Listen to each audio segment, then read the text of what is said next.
विमान दुर्घटनामा परेर संसारकै खतरनाक अमेजन जङ्गलमा खसेकी एउटी युवती त्यो घनघोर अनकन्टार अनि डरलाग्दो जङ्गलबाट कसरी 11 दिनपछि सुरक्षित बाहिर निस्किन सफल भइन्। आउनुहोस् कुरा गरौँ वास्तविक कहानीको। 17 वर्षीय जुलियाना कोएप्के 1971 डिसेम्बर 24 को दिन आफ्नी आमासँगै पेरुको राजधानी लिमाबाट पुकाल्पा जाँदै थिइन्। उडान सुरु भएको केही घण्टामै विमान भयङ्कर आँधी तुफानमा फस्यो। चट्याङ विमानमा बर्सियो र विमान टुक्रा टुक्रा भयो।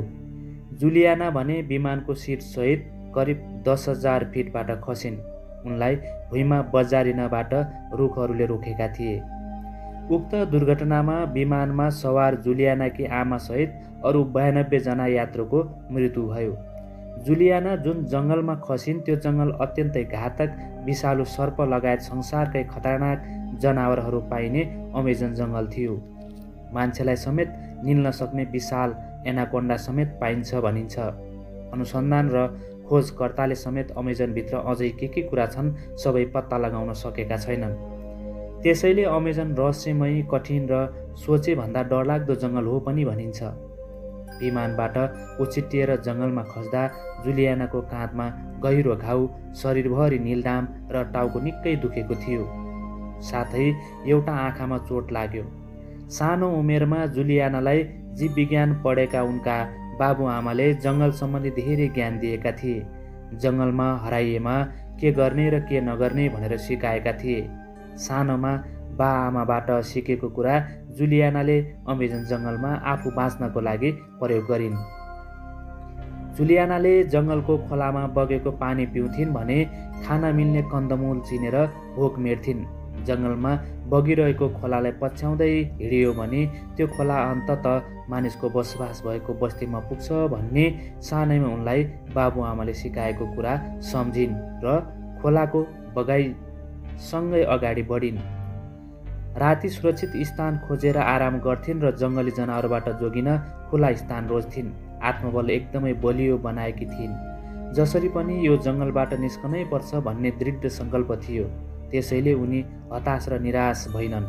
विमानबाट खसेर घाइते शरीर लिएर 11 दिनसम्म घनघोर जङ्गलमा सङ्घर्ष गर्दा उनी निकै गलेकी र थाकिसकेकी थिइन्।